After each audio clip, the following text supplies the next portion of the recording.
Hello everyone and welcome back to another video. So today I wanted to explore the political situation in Canada right now. As of recording this video, it's February 15, 2025, and we are in a really interesting political situation right now with Trump threatening tariffs on Canada for the past few weeks and with an election that is looming later in the year. Also with Trudeau resigning, it opens up possibilities for the Liberal Party as well. And we've seen over the past few weeks how the Liberal Party has been catching up with the Conservatives, who've had a sizable lead for the past few months. This video in particular is looking at the assumed nominee for the leader of the Liberal Party and the next Prime Minister, Mark Carney, who is the former governor of the Bank of Canada and the Bank of England, and how the Conservatives are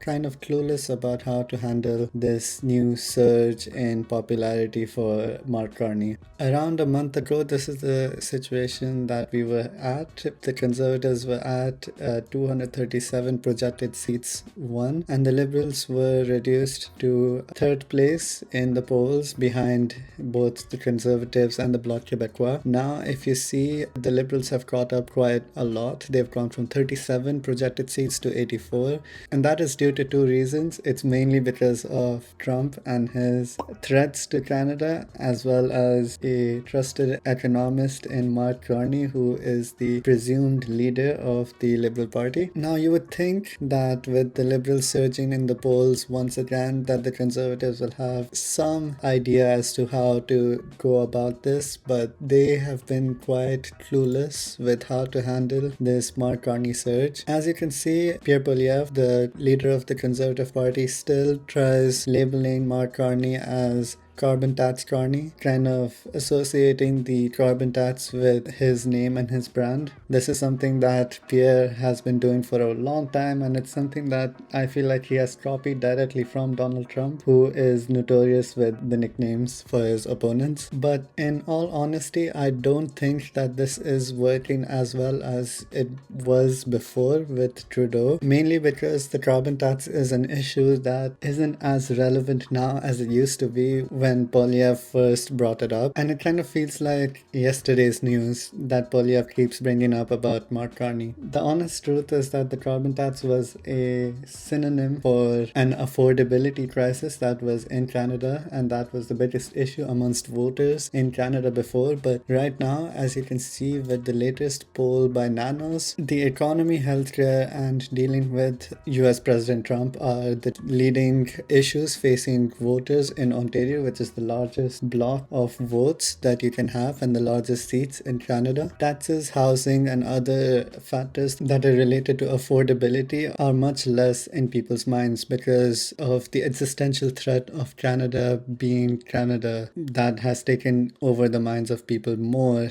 than affordability now. And honestly, that's why people are trusting Mark Carney more than Pierre Poilievre and this situation, because Mark Carney is not a lifelong politician. In fact, he has never been a politician. He is an economist and a businessman in trade, and it shows that he has more experience in dealing with issues relating to the economy, such as tariffs, than Pierre Poilievre is. And that's why having the economy and dealing with Trump as two of three largest factors affecting voters in Ontario, it's not surprising that the majority of the surge in polls that we've seen is in Ontario itself. Also, I want to highlight how when Pierre Poilievre isn't referring to Carney by his carbon tax, he is citing 6buzz type posts and trying to label Carney as out of touch because of the shoes that he's wearing. Now, I wouldn't expect a future Prime Minister of Canada to be reposting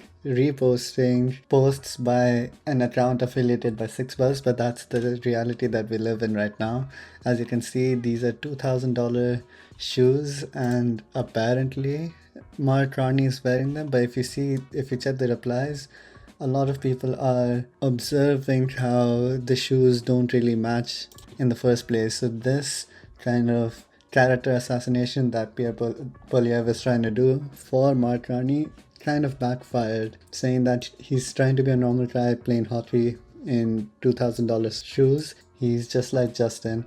And it backfired even more when I looked at some of the comments and when I looked at some of the replies and I saw that there's a post of him wearing a jacket which is worth $2,000. So that kind of backfired on his end. As a neutral, it's very hilarious to see how badly Pierre Poilievre is handling the situation and how he obviously doesn't really know how to attack Mark Carney and how to position his policies more than Mark Carney, other than just calling him carbon tax Carney or calling him out of touch, which is all he's done since the surge in polls, and that obviously hasn't worked, as we can see here. Now, what's most interesting is that tomorrow, February 15th, is when 338 Canada will release its newest set of projections, and I want to see if the Liberal Party can crack 100 seats or not, and if the Conservatives' lead goes closer to a minority government,